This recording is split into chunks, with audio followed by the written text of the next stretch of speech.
Lori is not with us tonight, but Chris and HorrO is with us, and we have a very special guest that we're going to be talking to, Adam Stovall. He is the director of a movie we had just watched. It's called A Ghost Waits. This was not your typical horror film. I wouldn't, if you're watching something to get scared. There were a couple scary jumpy parts in there, but this is more of a beautiful love story that you will. Wonderful introduction. Yeah, I loved the movie. I thought that the cast was great with McLeod. McLeod, is that his name? Yes. McLeod. The McLeod, great McLeod Andrews. and and Natalie did a great job too. I just thought the chemistry was great, and so let's talk a little bit about the movie. Where did this idea come from? Well, it's based on a true story. It came Obviously. It came from a couple of things. One was a video game called PT.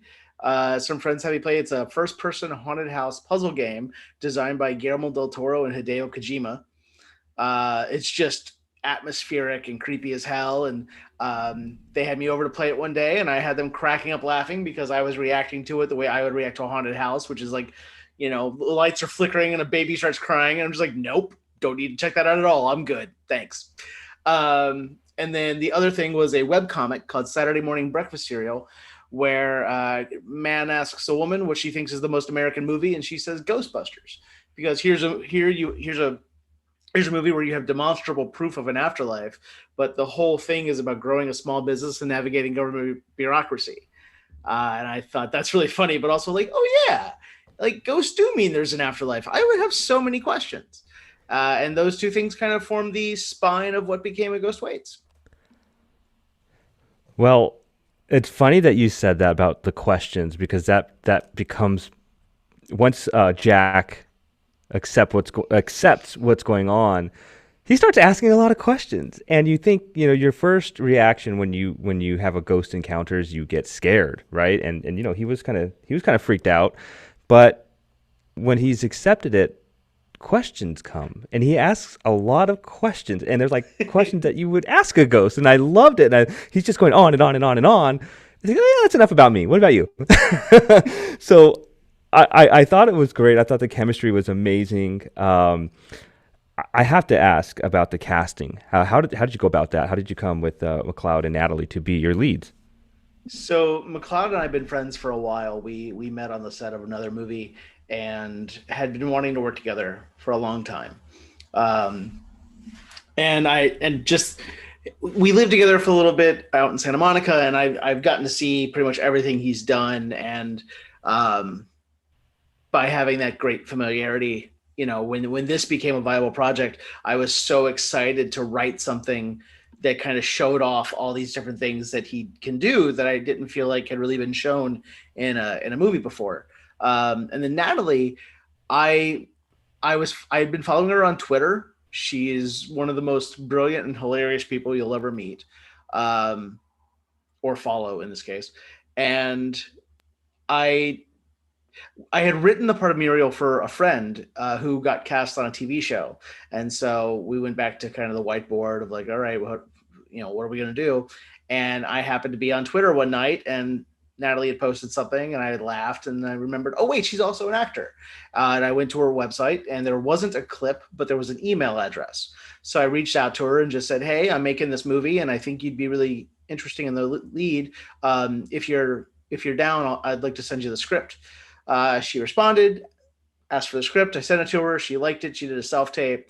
And the moment it starts, it's just like, oh, that's Muriel. Like, cool. That's good. That's done. And then we flew her in, and they met on set. Like the chemistry between those two is, movies depend on just like a battery of miracles. And that was a huge one for us, was they just got along so well. The very first scene actually that they ever shot together was the scene where Muriel sings to Jack at the end. Yeah, it was just, we got really lucky. No, I thought, the love was building there, you know, in a sense, Hmm. and the chemistry was building there. Just the back and forth, you know, and as she's got like this very polite demeanor, and he's just like kind of loosey goosey and whatnot. I thought it was really cool, really a lot of fun. So I got to ask, you know, would you consider this a found footage type film? Because at points it kind of felt like a found footage, but then it kind of backed off a little bit. You know, I don't know. It's Would you definitely, I definitely don't consider it found footage. Okay. Um, it's, I'm a big fan of classic horror. Uh huh. And not to say there's anything wrong with modern horror. There's masterpieces happening in modern horror. But just my own, I like The Uninvited, and I like The Innocents, and I like James Whale movies. And in making this, like, we knew, because we had very little money. And Hmm. so we very early on we just decided, let's just keep it simple.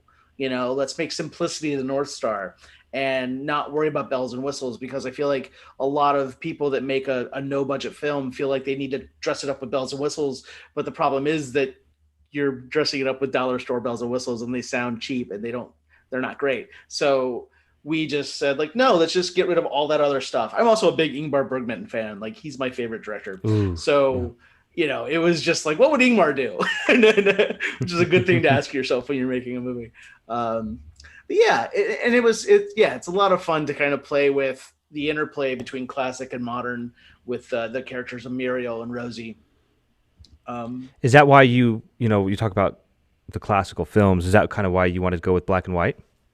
yeah, I knew early on that well, I suspected, I thought early on I wanted to make it in black and white. And I remember being on a location scout with my unit production manager, Chenny Chen, and telling her that. And she said, no, absolutely not.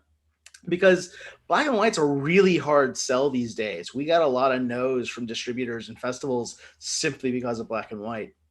Hmm. Um, Younger audiences, especially, they see black and white, they think inaccessible, they think pretentious, they think irrelevant. Um, but I knew that when you're making your first movie, especially for less than the cost of a base level Mercedes, like, you're probably, like, you very likely will not get to make a second movie. So I thought, what do I want to do that, if this is the only movie I ever make 20 years from now, I'm still happy and I'm still proud. And black and white was a thing where, like, well, I'd like to have a black and white movie. And so, but we actually shot it in color. And then through technical stuff, I was editing, I was color correcting, I reshot, I shot the pickups that we had to do, and the images. Mike Potter Hmm. shot principal photography, and the images just weren't quite visually coherent to the extent that I wanted them to be. So yeah, like, and I was driving myself crazy in color correction. And then finally one day McLeod just said, "Hey, have you thought about making it in black and white?" And I was like, "You beautiful bastard, I have." So I switched. I put they're called LUTs. They're a color correction algorithm. I put a black and white LUT on it, and just kind of like the moment you see Natalie as Muriel, like the second the movie was in black and white, it's like, yep, this is what it is. This is what this world needs. So it's one of my favorite things about filmmaking is how technical and creative go hand in hand so often. Well, no, I like that flavor, and I think it kind of enhanced Natalie Muriel's character as far as the makeup goes, using black and white. Yeah. I got to talk about the music. Oh, coincidentally, I wore my Johnny Cash shirt, and I know that you had a couple Nice. references in there. I'm a big Johnny Yes. Cash fan, and I love the music. I love the background music. McLeod sings and picks up a guitar and starts singing a little bit. Talk a little bit about the music. Why'd you choose some of that? Sure. But speaking of Johnny Cash, you when the Blu-ray comes out next Tuesday, you got to check out the outtakes, because there's one in there you're really gonna love. Um, Oh, rad. yeah, it's so much fun. So, like, when I'm like anyone else who, and like, nobody makes a movie on accident. I spent years thinking about, the kind of movie that I wanted to make. And Hmm. what I love in film. And needle drops. A good soundtrack is worth its weight in gold. Hmm. I love a movie that uses music well. So when this became a movie that was going to get made, I spent my 20s going to live music, and I just reached out to friends like, hey, I'm finally making a movie. Can I use a song? And they all said yes. We got really sweetheart deals from everybody, and like Punk Kid by Honey Honey, they've been very fortunate that all of their albums have been made by record labels, but that Hmm. means that Punk Kid was literally their only song that's not owned by a label. So I was like, hey, can I have Punk Kid? Because that's the only one I can afford. Friend prices, I can't afford label prices. Yellow Cotton Dress actually Yeah. originally wasn't the song in the movie. But I could never get the person to clear the one that I had intended to use. And then once we were in pickups and we realized that we were actually going to have him sing the song in the movie, it no longer, we could always kind of like kick the can down the road of like, it's plug and play, like just as long as you clear it before, festivals or whatever. But then once it was like, oh no, he's going to sing this, I had to kind of abandon the song that I'd been thinking of. And I've known Wussy since before they were a band. So that Hmm. night I just emailed Mark Messerly and said, hey, can I use Yellow Cotton Dress? And 20 minutes later, he and Chuck and Lisa were like, yep, it's all yours. Then we went to a pawn shop and bought a guitar, and McLeod learned to play the song. That's Yeah. rad, man. I mean, but the Bangsons, years go by that ends the movie. Hmm. They had workshopped a show called 100 Days at the No Theater in Cincinnati, and I'd seen that. And then one night I was out with my then girlfriend and we were just having some drinks, and suddenly I saw the ending. I saw a garage. I heard that song, and I was just like, "Oh shit! I know how the movie ends." And I like scribbled it down on a napkin real quick, because I forget that I have a notes app on my phone all the time. But yeah, no, it was always very. It's always at the front of my mind that I wanted the music to be a key part of the storytelling, and a key part of the film. So I know that McLeod sings, and I'm assuming that Natalie was actually singing at the end. Yep. That beautiful voice. Wow, that was She's awesome. Yeah, amazing. I honestly don't remember now yeah. if Muriel was always a singer, but I don't remember if she sang at the end or not. But once you have Natalie Walker in your movie, yeah, let her sing. She can belt. Oh, it's amazing. Well, I got to ask one more question before I pass it on. And I know our co-host Muse, who's not here, she always likes to ask this question. Were there any difficulties or challenging scenes that you had during the film? I mean, they're all when you're making something with no money, they're all a challenge. Um, Yeah. you know, One thing that was really interesting. So there's a few scenes that I cut out of the movie that aren't even on the Blu-ray. Like, because I learned in editing that anytime we left the house, it broke the spell of the story. Hmm. But there was this really cool lesson that kind of came out of it, which is that if you listen to the movie will tell you what it needs. One of the scenes that we cut, I remember, we struggled with it on the day, and in fact, all three scenes that were cut always felt a little different. Um, and I remember thinking like, oh, I need to remember this. I need to remember that if we're on set and it's not, if the frequency changes, basically the energy changes, listen to that, like figure out why that's happening. So but like as far as ones that are in the movie, yeah, the very last scene we shot is the second dream where he goes to Hmm. a bar. I don't know if we're doing spoilers or not. That's up to you, man. It's your movie. Okay, okay. Oh, I'm the we worst at we that. I'll just just just talk about whatever. No, no. just whatever you feel like. Okay. We'd had these dream sequences, and you had to have the first two because the third one's so crucial. But the first two like did not work. Like this movie changed so much throughout the process. Like there was a talking dog in it at one point. Like, Wow. yeah, it's nuts. But when we finally hit on the idea for that second dream, and we did a real quick test to make sure that we could pull off the photographic effect that it needed, um, we're looking around the house. We shot in this one house. John Mark James, this wonderful man in Cincinnati who was endlessly patient and kind with us. Um, and we're looking around trying to figure out a place because we realize, okay, we can't have any natural light. So is there a room in this house that doesn't have a window? And he's like, oh, you want to see my attic? So that room, like, we've been in this house for 3 years and didn't know that. I was like, what other Wow. iconic horror locations are you holding out on?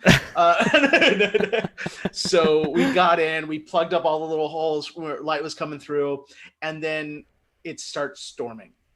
And it's the Oh no. last night of shooting. McLeod has to fly back to LA in the morning, and it's an unfinished attic, so no insulation. It's just loud. The Hmm. storms, and we look at the weather, and it's gonna stop at like 5 in the morning.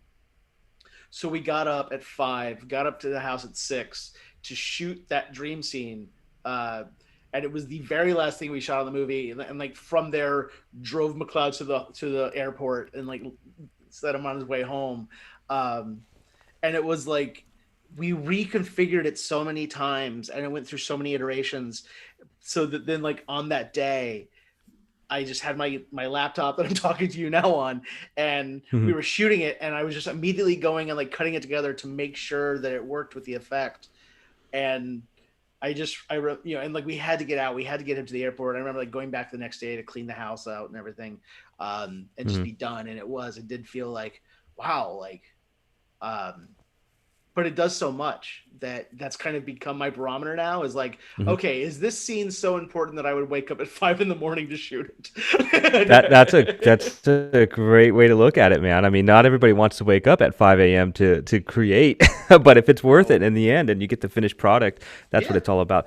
Adam, listen, I'm gonna pass you on over to HorrO, and he's gonna ask you some questions. I thank you so much for hanging out with us. Thank you.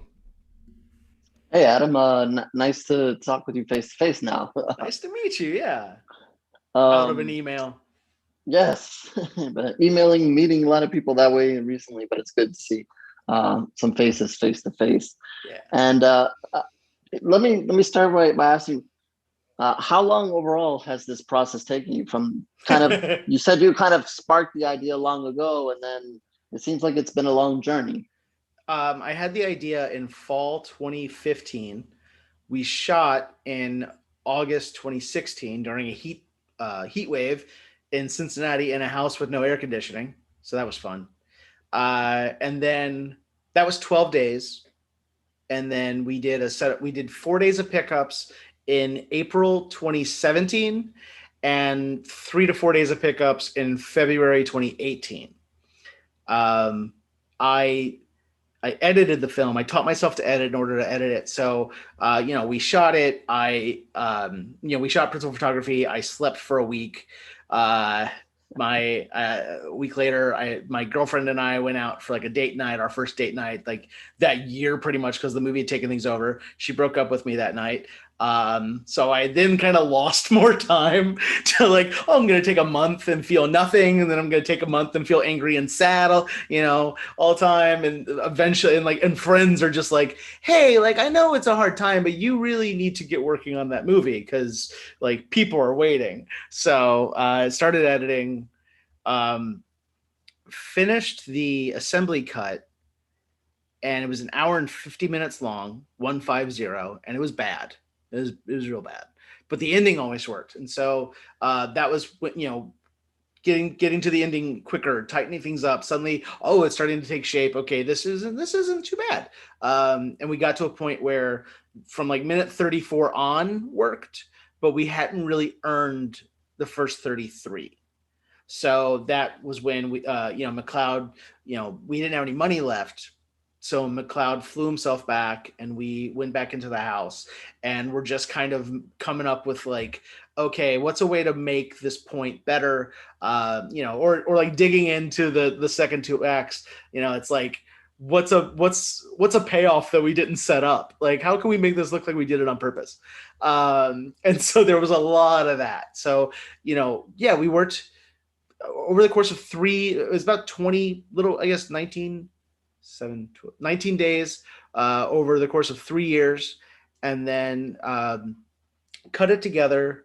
We did a friends and family screening in November 2018, and then another in December 2018, and then early 2019 I went out to LA for a week and got an Airbnb with a projector and a screen, and just every day I would wake up at like 5 a.m., 6 a.m., and I would edit. I would finish my cut around 10. McLeod's coming in at like 10:30, so I would start exporting the cut. We would go to breakfast, come back, watch the cut, make more notes, and then I would start doing that, and he starts working on sound stuff, and we would just sit at that table and work on it all day every day. He'd go home to his wife. I would maybe watch a movie or just keep working, get up at 6 a.m., do it again, and just every single day we were watching it, we were cutting. And then I remember that was when it really took shape. I remember McLeod. That was when McLeod was like, okay, this is actually going to be a good movie. And we've kind of always approached it that way. We were tinkering with it. The cut that went up on Arrow February 1, no one had seen before it went up, because we just kept tinkering. We kept I replaced a song and we can tighten this up. That's just kind of how we work together. Or I think it's how we work. I think it's why we work well together. But yeah, so it's about 5 years to make this tiny, simple movie. That is a ton of work. That's not, like, even though you kind of said, you spent X amount of days here and there, but still, like, the amount of time seemed like a lot. So you kind of started with the story, but then McLeod kind of jumped in and helped you kind of write certain pieces and kind of finish it off. Yeah, McLeod, his day job, he narrates audiobooks, and I direct audiobooks, but he works a lot more. He just lives in story. He's produced a couple of movies with his friends Perry Blackshear and Evan Dumichel. He's constantly in these books. He just lives in it. So like when I would send him stuff, his notes are perfect. He gives the best notes I've ever seen. I cannot tell you how many times I've texted him just like, hey, I had this weird, funny idea. What do you think? And he's like, yeah, but what is it? How does it affect the story? I'm like, but it's weird and funny and I like it. And sometimes he's like, okay, that actually works. I'm like, yay, I got one. It started a little bit in principal photography. I remember being at my dad's kitchen table and we were talking about the scene between Jack and Muriel when Muriel says, I will become a shadow. That wasn't there originally. It was just she was afraid of consequences.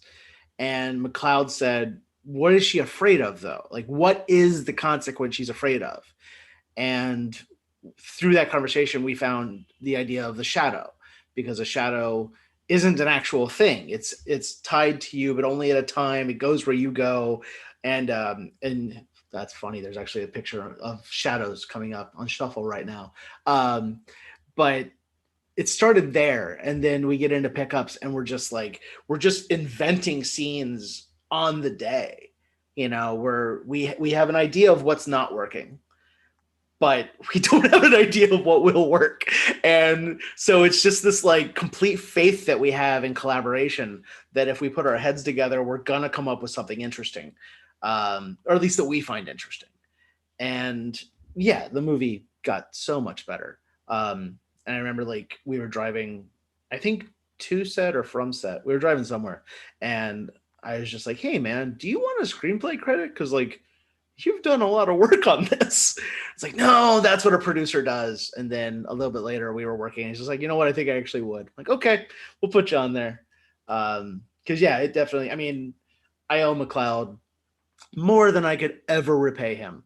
But the movie specifically is so much better for his involvement in every single facet that he took on, whether it be acting, producing, sound design. He taught himself how to do sound design. He's just a really remarkable person.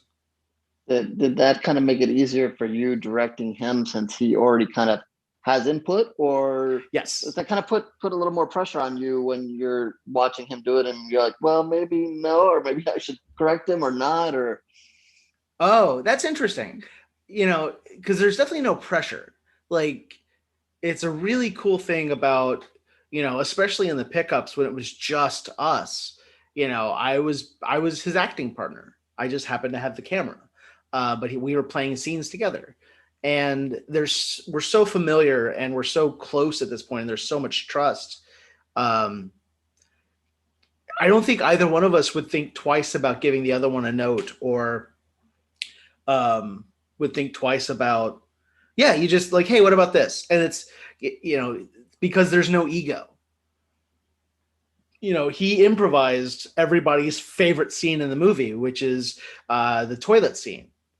The phone call scripted, and we had shot it in principal photography, and it was bad because I just overwritten it, and I was so embarrassed by it. Like in the editing, I was like, nope, that's not going in there. I'm not letting anybody know I'm that bad a writer. And eventually he was like, dude, no, we need that. Like, that's exposition that we really need in the movie. And I said, well, I guess we're going to have to redo it then, because there's no way I'm putting that in the movie. And we just basically lopped off the first, there was a whole preamble, and then you don't need it. Like, she just says, oh, that actually worked. Thanks, Jack. And I'm just watching it like, damn it. Like, I worked so hard, and it was so, like, it's so much better without any of it. But then he had the idea to make the toilet talk, and we've been shooting, and he said, hey, I've got an idea. Give me a second. And I ruined the take laughing. And eventually I had to just walk. I was just like, I'm just going to set the camera. Focus is on. Keep your mark. I'm going to walk away, because otherwise we're never going to get through this. Just let me know when you're done. So yeah, oh God, he's just so very good at all of his jobs. This could just be a McLeod Andrews love show. I will never get tired of telling the world how amazing my friend is. That was definitely a terrific scene, by the way. That was simply hilarious.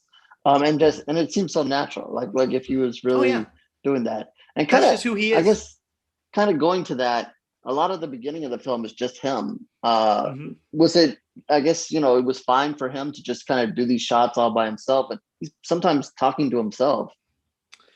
Yeah. Jack is a really interesting character, because he's very much an amalgamation of the two of us.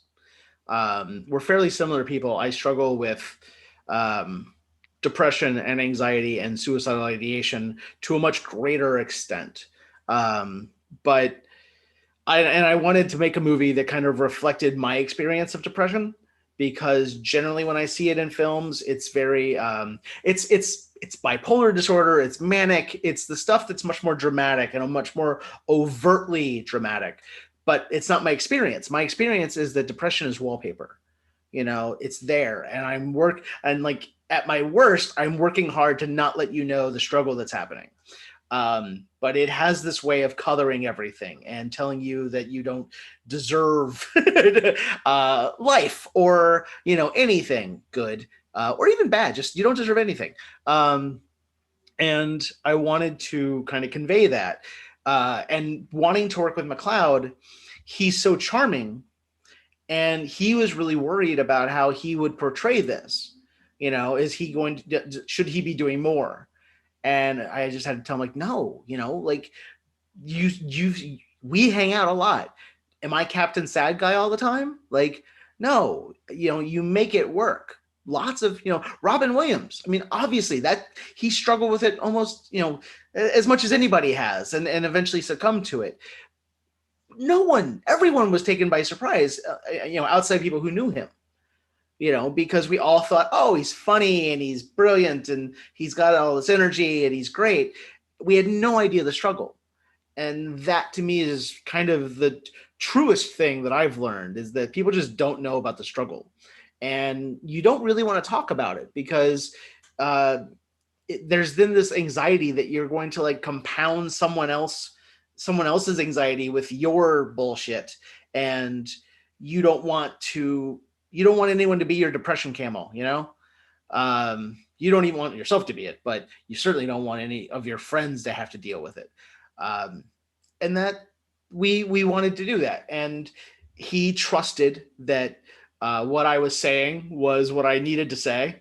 And he just kind of trusted the material, really. And stepped kind of followed the path of that, and was very responsible.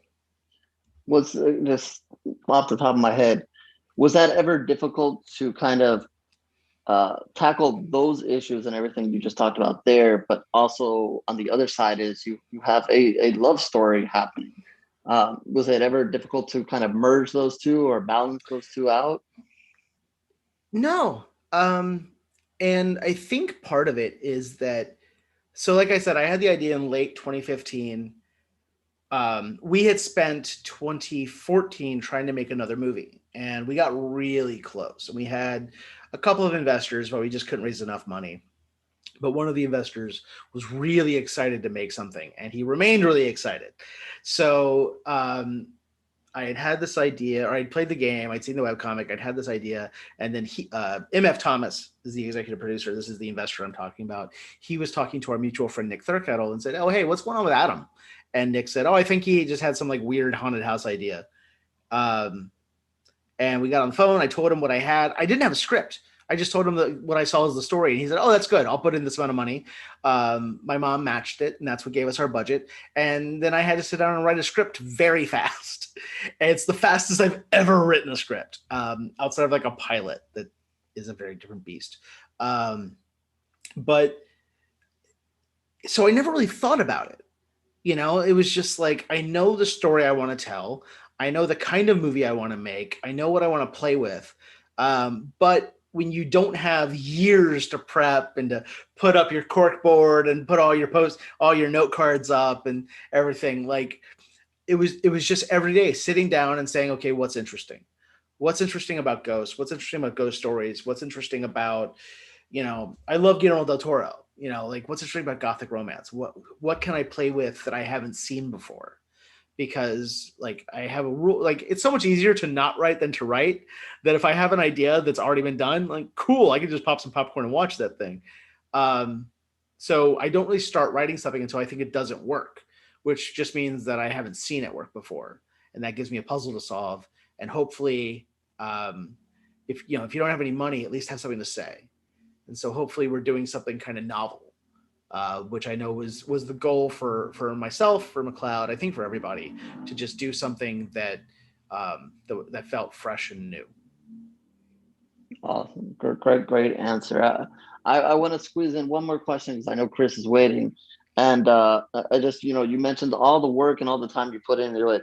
And I was checking it out, and I saw that Total Film Magazine named you the best film at Fright Fest.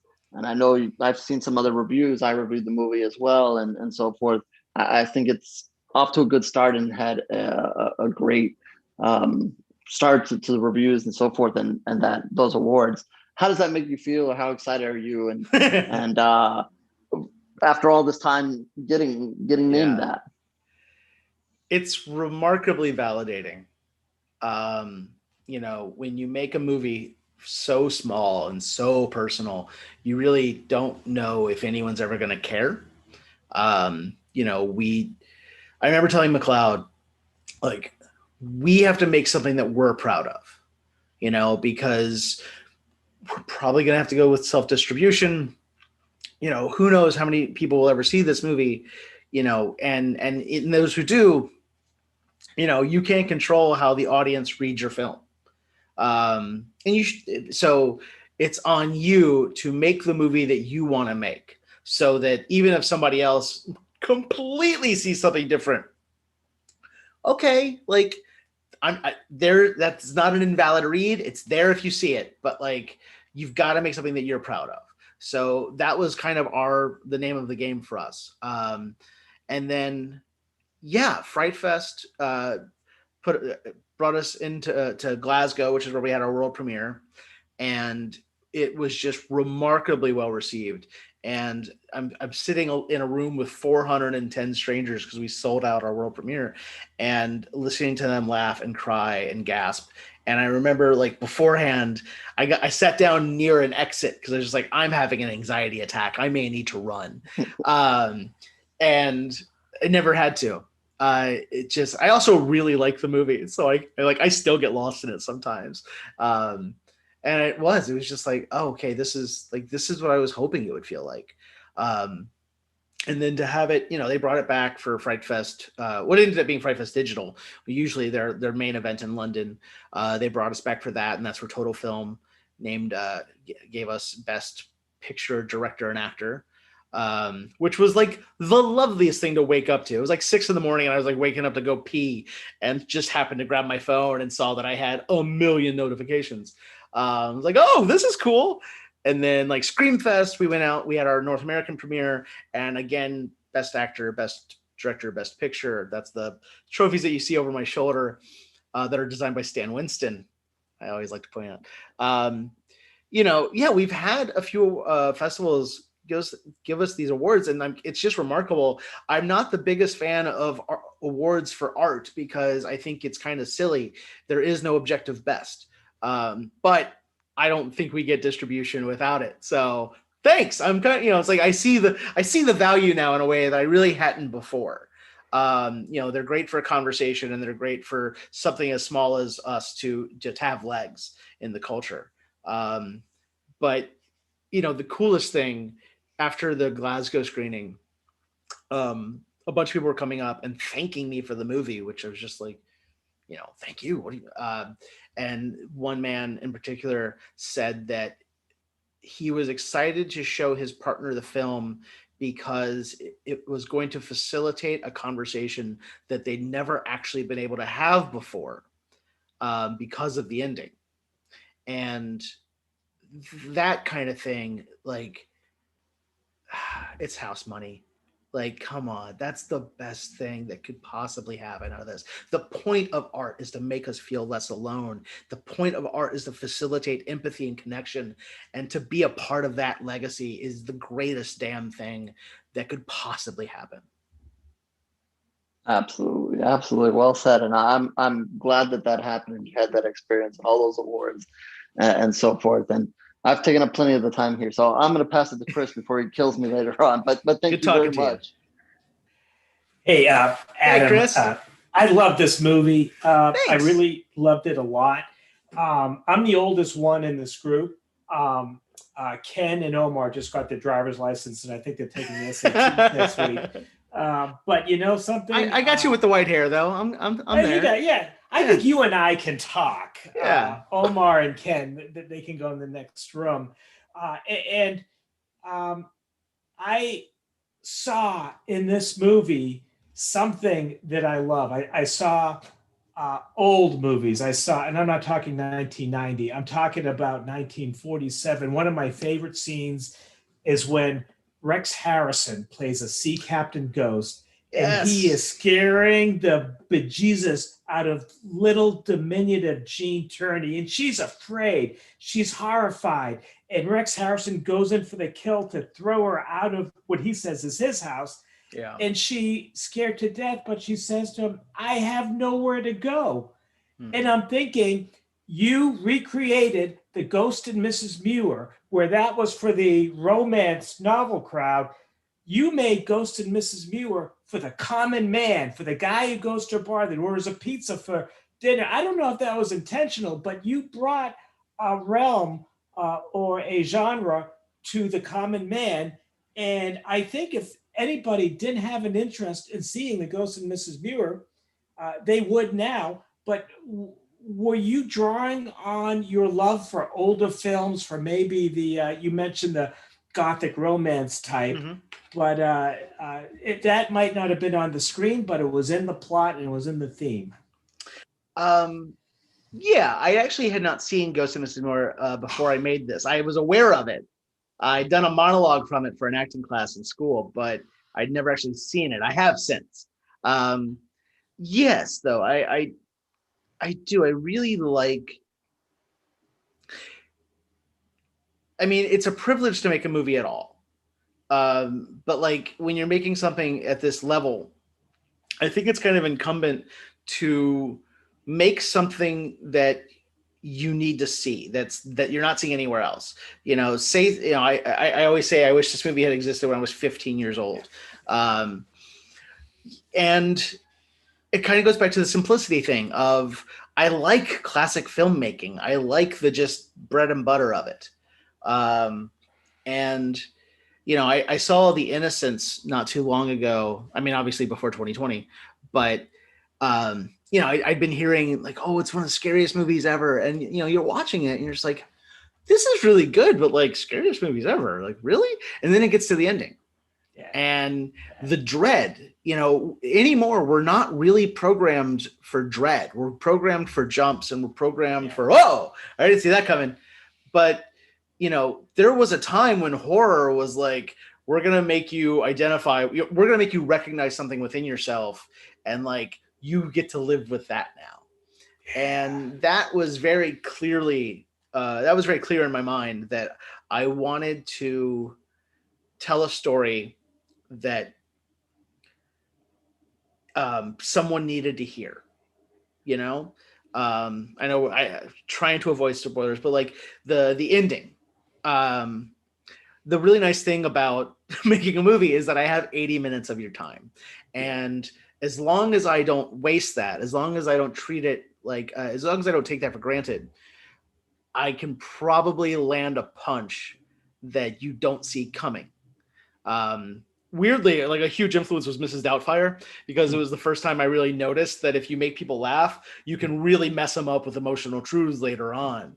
I wrote that out in my notebook, like, oh, people are crying at this. Like, that's interesting. Okay. And so, yeah, like people call this movie charming. And I think like, yeah, that makes sense. Like we wanted it to be that way, so that when we finally made the turn for home and got to what we were building to, you weren't expecting it. But you were primed for it, and hopefully you were primed to empathize with a societal taboo. You know, because many of us struggle with suicidal ideation. I would never want to diminish anyone's loss, but this movie really isn't for people who have lost someone. It's for the people that we lose, because so often the problem with suicide is that you're not listened to, you're not seen. You know, because the second you mention it, people are like, not that anyone should ever do that, and it's just like, just shut up for a second, okay? Like, it's hard enough for me to talk about this without you telling me not to talk about it. I'm trusting you with this. Can you please honor that? And so, yeah, in the case of this, like, I get to take some classic storytelling, and I get to take some modern storytelling, because I really like, one of the coolest things about storytelling in the 21st century is that we all know the tropes. You know, you're in a zombie movie. We know what that is. And so you don't have to spend a lot of time explaining everything. I'm watching a movie. There's a ghost. I think I got this. And that's so much fun to play with. Yeah. So yeah, wanting to kind of honor the past and the future and everything, and do it for less than the cost of a base level Mercedes. Yeah, you know, that's fantastic, because one of the funniest scenes in this movie, 10 seconds later, you realize it's one of the saddest scenes in the movie, when he's on the phone with the woman. He's helped her do this great thing that saves her a lot of time. And she says, if there's anything I can do to help you out. And he asks her, says, well, you know, well, no. But if there's anything I can do, it is hilarious. But you realize he's a guy who's sort of been left behind by society. You know, what I another thing I really like about this movie is it takes some really great ideas that have only been done in very ethereal, very romantic, very epic, very aristocratic themes, like the Ghost of Mrs. Muir. That's obviously British upper class, and these are regular people. And the other movie this reminded me of, and I don't know if you saw it, Haunted, with Aidan Quinn and Kate Beckinsale. And you got to see it, because I was thinking, this is haunted. And you know, Aidan Quinn is this literary professor, big words and everything. And I mean, you couldn't really relate to him, but it was Aidan Quinn. It's very good to look at on the screen, the way he says words. But Jack was an Aidan Quinn who we'd actually go have a beer with, or we'd actually have a pizza with, or we'd actually have a game with. And Natalie, or Muriel's character, was Kate Beckinsale. And Kate Beckinsale, of course, there's absolutely no way. I mean, you're drooling on the screen, but you're watching Kate Beckinsale. There's nothing relatable about it. But Muriel there's a familiarity. There's something about her. Maybe she's a cousin or a sister. And you had a very, very similar plot than 1999's Haunted, but it was for the common man, where that wasn't relatable, more epic than anything. You were very careful to make these characters people that we knew, people that we might have talked to earlier in the day. We might have had a similar conversation with Jack and blown them off because we could. Yeah. And maybe I think, and it really helped us think about how we talk to the people around us. And you're right. What are they really saying? I just thought that was phenomenal. And I was going to ask if you ever saw Haunted. I have not, but what you're kind of getting at, I didn't even realize I'd done it until last year. I was speaking to a class in England, and I grew up poor, and growing up poor in a capitalist society, I know what it feels like to be left behind, and to also then struggle with mental health, there was a time when I was 350 pounds and no one wanted to be near me, and I was Captain Sad Bastard all the time. I know what it feels like. I'm acutely aware of what it feels like to not feel like you have a place in the world.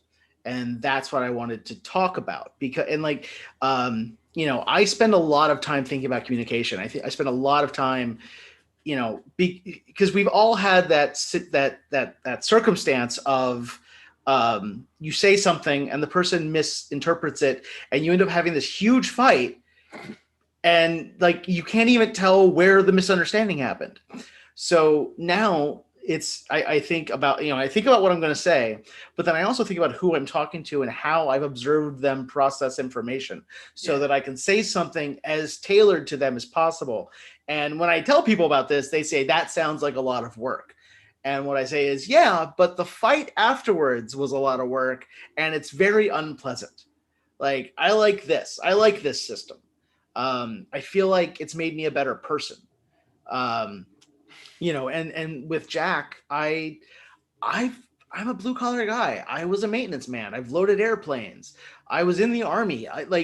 And especially modern American cinema is so aspirational, and it's so wealth based. And, if there is a blue collar character, they don't take pride in their work, or they're diminished.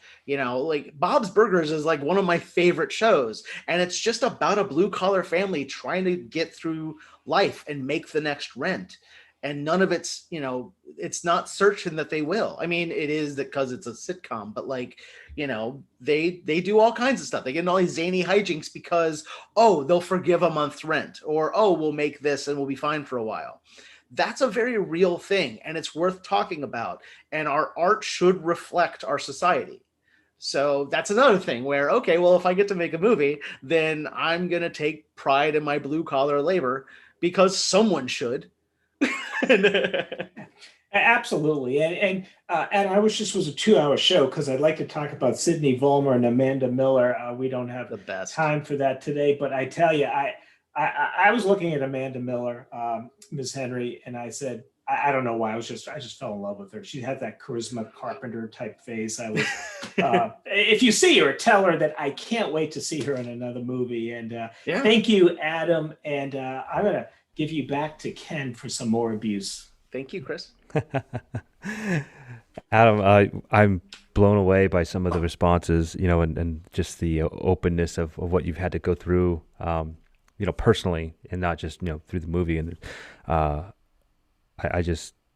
it takes a strong person to get from A to B, especially in your shoes. And nobody knows what it's like to walk in anybody else's shoes, but it's always cool to get a reminder, thank you. Every now and then. So especially in today's age, there's a lot of controversial topics, and everybody's unfriendly on the internet. Yeah, there's a certain uncharitableness that nobody wants to give the benefit of the doubt. Or they want to give everything the benefit of the doubt, and both sides everything. And Chris picks on me all the time. I want to be a force for good. Yeah, no, that's good. I wish, Chris was nicer to me on the show, but he just picks on me all the time. But I'm strong, got tough skin. So listen, before we let you go, once again, thank you so much for hanging out with us. Talk about the release of the film and where can we find you on social media? Yeah, so the movie is out in the UK on May 3rd, and then here in the US and Canada on May 4th.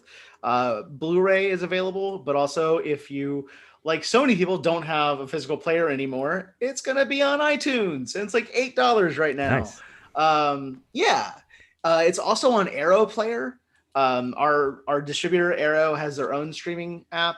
It is fantastic. It is incredibly well curated. The presentation is gorgeous, and they put up bonus features as well. So, they have a lot of short films. In our case, they have 8 cast and crew interviews. The Blu-ray itself has 8 cast and crew interviews, 3 commentaries, an outtakes reel. Like, it's just, I may never get to make another Blu-ray, so I wanted to make one that I would want to buy. So that's available May 4th. And then if you want to get in touch with us on Twitter, I'm at Adam Stovall, at McLeod Andrews, or just at A Ghost Waits. Instagram, not Adam S.